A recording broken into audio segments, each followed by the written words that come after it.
Merhaba arkadaşlar. Örgü Aşkı YouTube kanalıma tekrardan hoş geldiniz. Bugün sizlere bu babet patiğin yapılışını anlatmak istiyorum. Patiğimize boyun kısmından başlıyoruz. Bu kısım açık bir şekilde örülüyor. Bu kısımda 2 defa artırmamız var.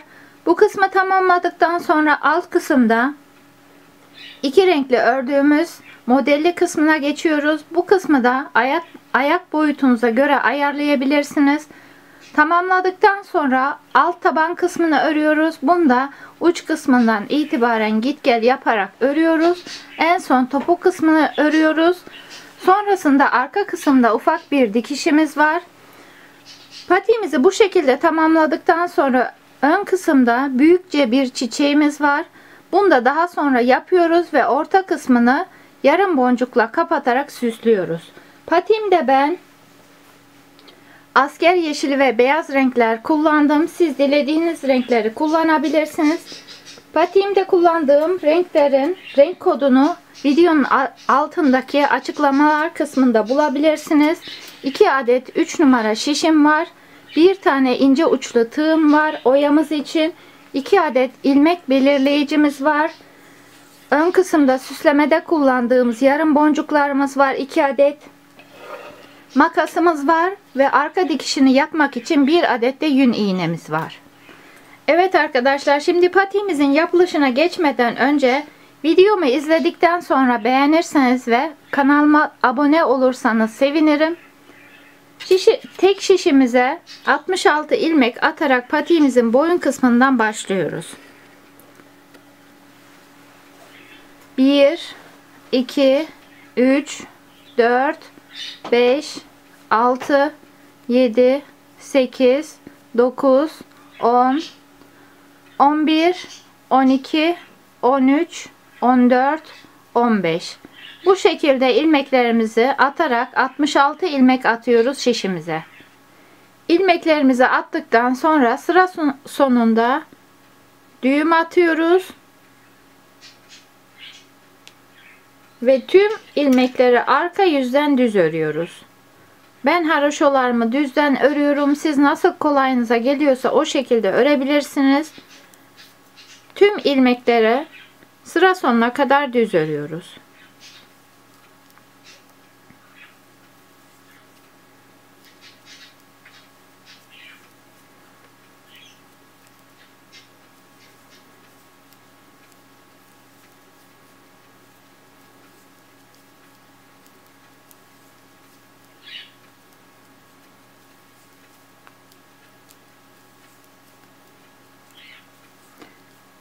Bu şekilde önce sıramızı düz olarak tamamlıyoruz. Sonra üzerine 2 sıra daha düz örerek bu kısmı 2 diş olana kadar örüyoruz. Bu kısmı 2 diş olana kadar ördük. Şimdi ilk arttırma kısmına geçiyoruz. Baştaki ilk 25 ilmeği düz örüyoruz. İlk ilmeği örmeden aldık. 2 3 4 5 6 7 8 9 10 11 12 13 14 15 16 17 18 19 20 21 22 23 24 25. 25 ilmeğimizi ördükten sonra bu kısma bir işaret takıyoruz. Sonrasında 16 ilmek buradan ayırıyoruz. 1 2 3 4 5 6 7 8 9 10 11 12 13 14 15 16. Bu kısımda ortadaki 16 ilmekten arttırma yapıyoruz. Arttırmalarımızı gizli olacak şekilde şimdi şu kısımda ilk arttırmaya başlıyoruz. Bir ilmek ördük. Şişimizden çıkartmadan şu ilmeğin arkasından batarak bir kez daha ilmeği örüyoruz ve bu şekilde gizli arttırma yapmış oluyoruz. Bir ilmekten 2 ilmek çıkarttık. Sonraki ilmeğe de aynı işlemi yapıyoruz. Bir ördük.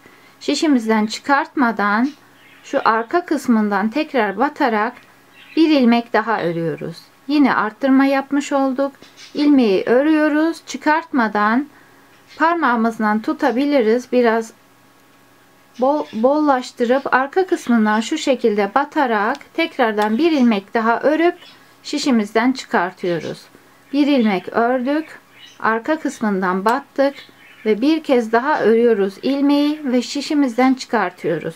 Buradaki 16 ilmeğimizi gizli arttırma yaparak 16 olan ilmeğimizi 32'ye çıkartıyoruz. Kalan ilmeklerimizi sıra sonunda düz örüyoruz. Bir ilmek ördük, arka kısmına batarak bir kez daha ördük. İlmeği ördük, çıkartmadan arka kısmına batarak bir kez daha örüyoruz. Tüm ilmeklere burada ikişer örerek devam ediyoruz.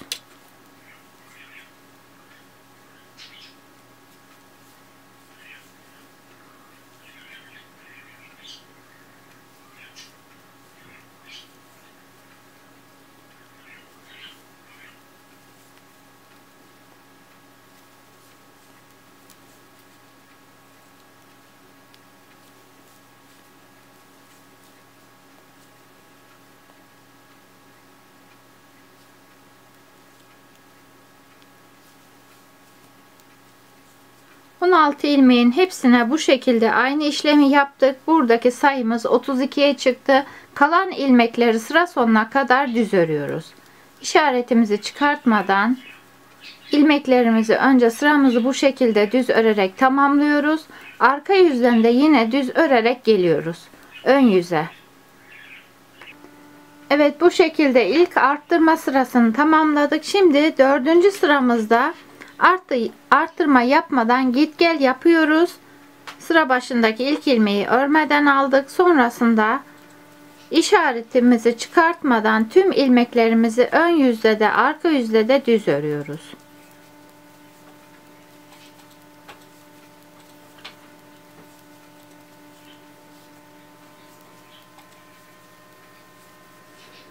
Evet, bu şekilde önce sıramızı tamamlayıp arka yüzden de yine düz örerek sıra başına kadar gelelim.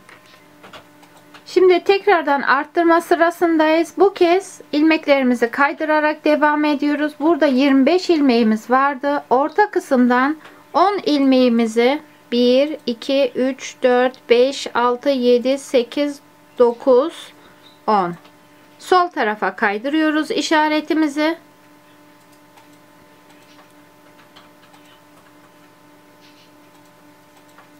Tekrardan diğer işaretimizde 1, 2, 3, 4, 5, 6, 7, 8, 9, 10. Sağ tarafa kaydırıyoruz.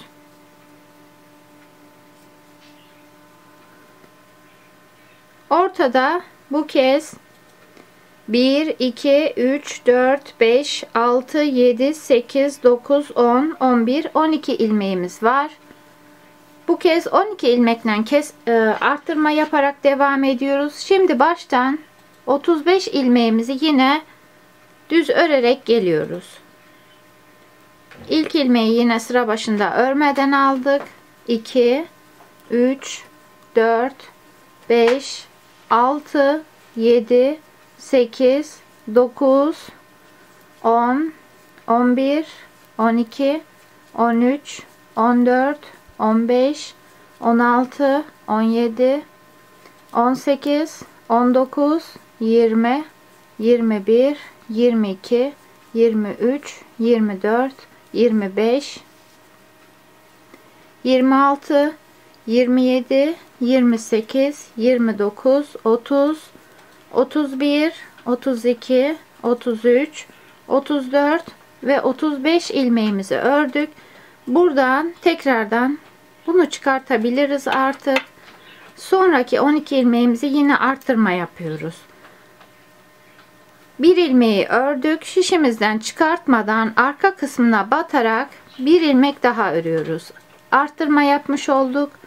Bir ilmeği örüyoruz. Arka kısmına batarak bir ilmek daha örüyoruz. İkinci ilmeği arttırdık. Üçüncü ilmeği de aynı şekilde. 4,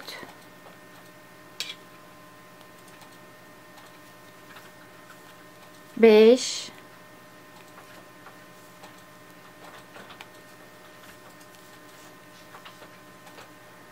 6 7 8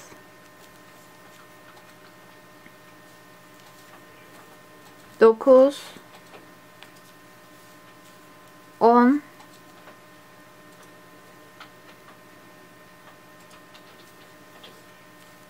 11 12.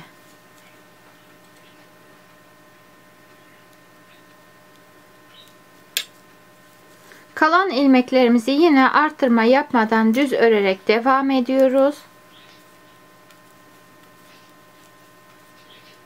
Bu şekilde önce sıramızı tamamlayalım. Sonra ön yüzden, arka yüzden ve ön yüzden de tekrar 2 sıra üzerine örelim. Bu kısmı tamamlayalım. Evet arkadaşlar, şimdi arka yüzden örmeden önce burada ipimizin rengini değiştirmeyi söylemeyi unutmuştum. Arka yüzden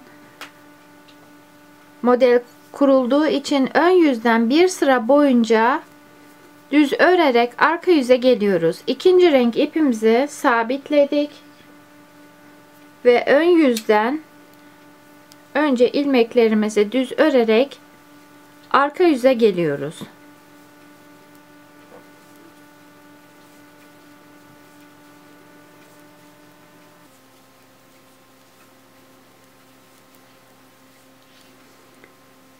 Evet, bu sıramızı sıra sonuna kadar düz örerek gelelim.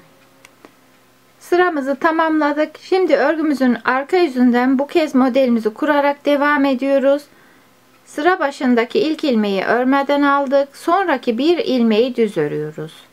Sonraki ilmeğimizi şişimizin üzerine sararak ve örmeden alıyoruz. Bir ilmek düz örüyoruz. Sonraki ilmeğimizi örmeden alıyoruz. Bir düz, örmeden al. Hem örmeden alıyoruz hem de üzerine sararak sağdaki şişimize aktarıyoruz. Bir ilmek düz ördük, örmeden aldık. Bir düz, örmeden al. Bir düz, örmeden al. Bir düz, örmeden al. Bir düz, örmeden al. Örmeden alırken hem üzerine sarıyoruz hem de örmeden alıyoruz. Bir düz, örmeden al. Bir düz, örmeden al. Bir düz, örmeden al. Bu sıramızda bu şekilde, bu kısımda dikkat etmeniz gereken, şaşırmadan sıradaki ilmeği örmüşsek sonraki ilmeği örmeden alıyoruz. Bir ilmek örüyoruz, bir örmeden alıyoruz. Bir ilmek örüyoruz, bir örmeden alıyoruz. Bu şekilde yine sıramızı örerek tamamlayalım.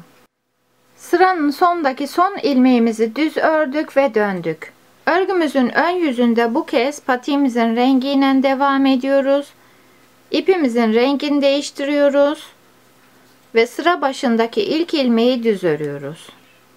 Sonraki ilmeği sardığımız ve örmeden aldığımız ilmek, ikisini birlikte düz örüyoruz. Bir düz, sonraki iki ilmeği birlikte düz. Bir düz, sonraki iki ilmeği birlikte düz. Tekrar bir düz, sıradaki iki ilmeği birlikte düz. Bir ilmek düz örüyoruz. Sonraki iki ilmeği kesmiş oluyoruz. Bir düz, sonraki iki ilmeği birlikte. Bir düz.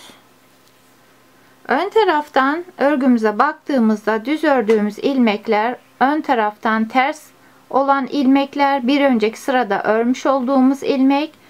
Bu ilmekte örmeden aldığımız ve sardığımız ilmeğimiz birlikte düz. Bir düz, sonraki iki ilmeği birlikte. Bir düz, sonraki iki ilmeği birlikte. Bu şekilde yine sıra sonuna kadar geliyoruz. Sıramızın sonundaki iki ilmeğimizi düz örüyoruz.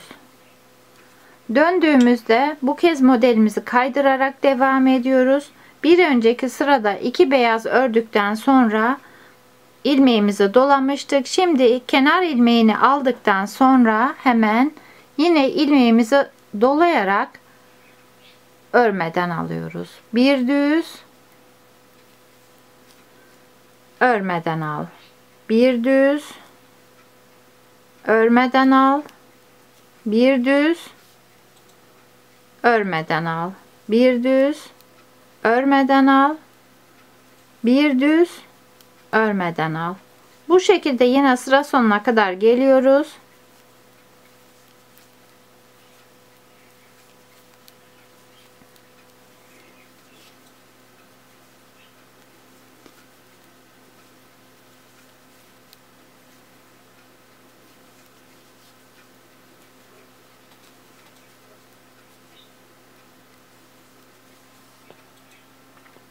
Yine sıranın sonuna geldik. Sıranın sonundaki 2 ilmeğimizi düz örüyoruz. Ön yüze geldiğimizde tekrardan örgünün ön yüzünde ipimizin rengini değiştiriyoruz. Beyaz iple ördüğümüz sıralarda sıra başındaki ilk 2 ilmeğimizi düz örüyoruz. Sonraki 2 ilmeği birlikte örerek sıraya başlıyoruz. Bir düz, sonraki 2 ilmeği birlikte ör. Bir düz, sonraki 2 ilmeği birlikte ör. Bir düz, sonraki 2 ilmeği birlikte ör şeklinde. Beyaz iple başladığımızda ilk 2 ilmeği örüp sonra sararak devam ediyoruz. Patiğimizin rengiyle başladığımız sırada ilk ilmeği ördükten sonra hemen sonraki ilmeği örmeden ve sararak alarak devam ediyoruz. Bu şekilde yine sıra sonuna kadar geliyoruz.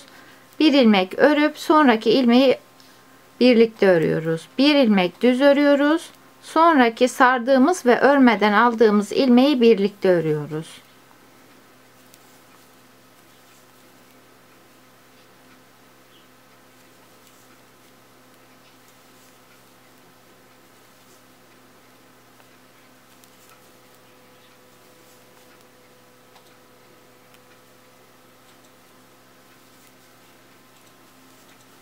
Evet, bu şekilde yine sıra sonuna kadar gelelim. Sıramızı tamamladık. Tekrardan örgümüzün arka yüzünde ilk ilmeği örmeden aldık. Bir düz, sonraki ilmeği örmeden alıyoruz. Bir düz, örmeden al. Bir düz, örmeden al. Bir düz.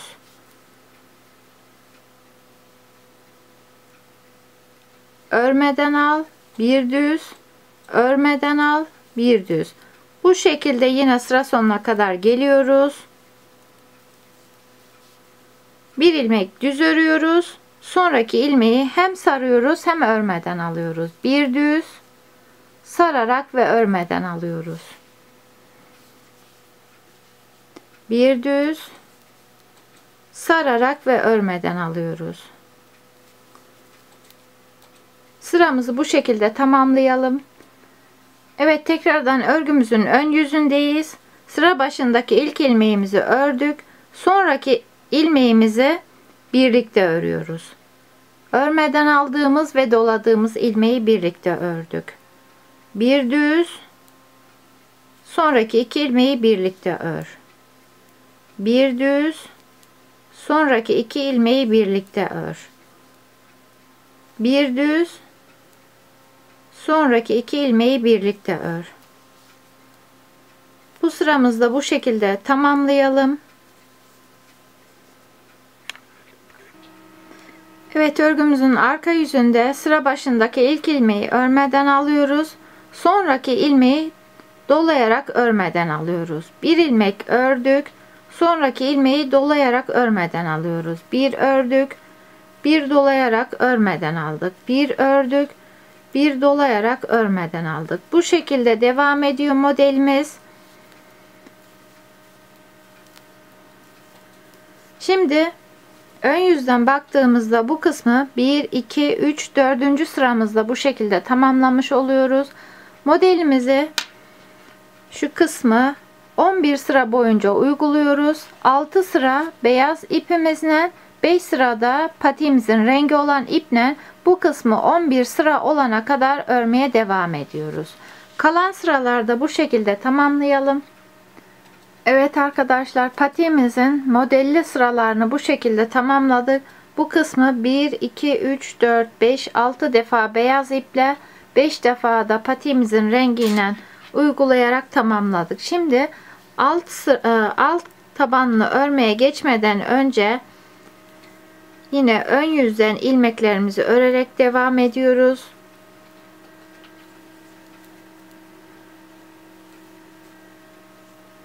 Bir ilmek düz örüyoruz. Yine sonraki doladığımız ve örmeden aldığımız ilmeği birlikte örüyoruz. Bir düz, sonraki iki ilmeği birlikte ör. Bir düz, sonraki iki ilmeği birlikte ör.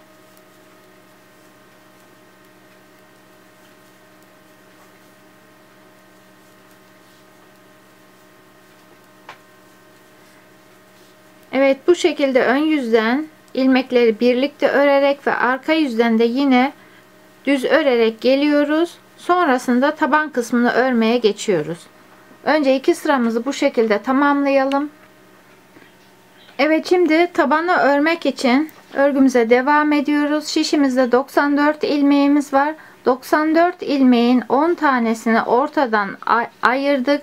Taban kısmını örmek için kalan 84 ilmeği 42-42 şeklinde paylaştırdık.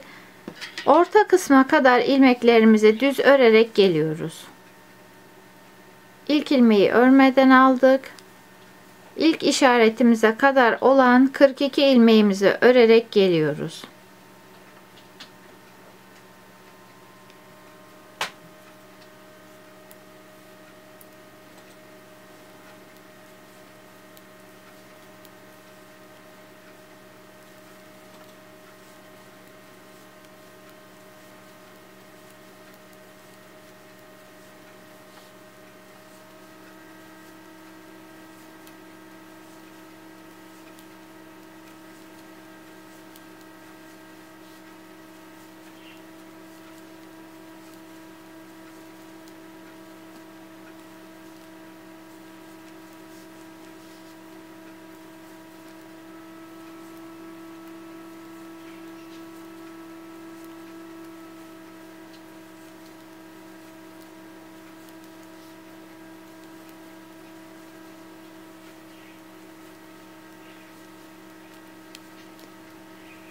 İlk işaretimize kadar ilmeklerimizi düz ördük. İşaretimizi çıkartıp sonraki 9 ilmeğimizi düz örüyoruz. 1, 2, 3, 4, 5, 6, 7, 8, 9. 10. ilmeğimizi önce sağ şişe alıyoruz. Diğer işareti de çıkarttık. Tekrar sol şişe alıp 10. ilmeği ön yüzde birlikte ters örüyoruz. Döndük. İlk ilmeği örmeden alıyoruz. Sonraki 8 ilmeğimizi düz örüyoruz. 2, 3, 4, 5, 6, 7, 8, 10. ilmeği yan taraftaki ilmekle birlikte örgümüzün arka yüzünde birlikte düz örüyoruz. Döndük. Sıra başında ilk ilmeği örmeden alıyoruz. Sonraki 8 ilmeğimizi düz örüyoruz.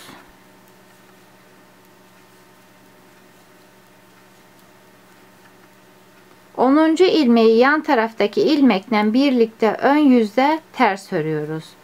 Tekrar döndük. Bu şekilde 10 ilmeği git gel yaparak devam ediyoruz. Bu kez alt tabanı örmeye devam ediyoruz. Döndük. Sıra başında ilk ilmeği örmeden alıyoruz. Sonraki 8 ilmeğimizi düz örüyoruz.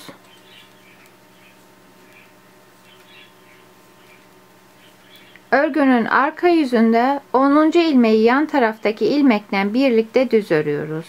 Bu şekilde 10 ilmeği her defasında sıra sonunda birlikte örerek patiğimizin alt taban kısmını oluşturuyoruz. En son sağ ve sol şişte 5'er ilmek kalana kadar bu kısmı 10 ilmekten git gel yaparak tamamlıyoruz. Evet, patiğimizin taban kısmında bu şekilde tamamladık. En son şişlerimizde 5'er ilmeğimiz kaldı her iki tarafta. Bu kez orta ilmeklerimizi keserek patiğimizin topuk kısmını örüyoruz. İlk ilmeği örmeden aldık. 2, 3, 4, 5, 6, 7, 8 ilmek ördük. 2 ilmek orta ilmeklerden, 1 ilmek de yan taraftan. Üçünü birlikte sıra sonunda ön yüzden ters örüyoruz. Döndük. Sıra başındaki ilk ilmeği örmeden alıyoruz.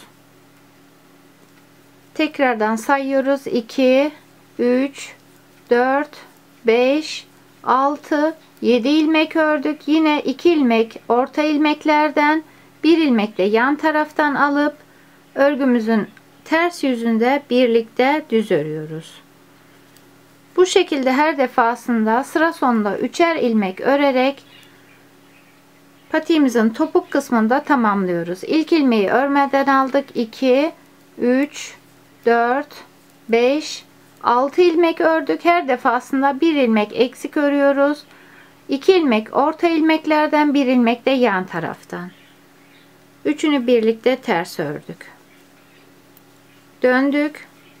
İlk ilmeği örmeden alıyoruz. 2, 3, 4, 5 ilmek ördük. 2 ilmek orta ilmeklerden, 1 ilmek de yan taraftan. Üçünü birlikte düz ördük. Bu kısmı da tüm ilmekleri keserek tamamlayalım. Sonrasında arka dikişini de yapalım ve ön taraftaki çiçeğimizi de sabitleyelim. Evet arkadaşlar, patiğimizin arka dikişini de yaptık. Ön taraftaki çiçeğimizi de sabitledik. Patiğimizi tamamladık. Videomuzun burada sonuna geldik. Ön taraftaki çiçeğimi ben farklı bir videoda anlattım. Tekrardan görüşmek üzere. Hoşça kalın.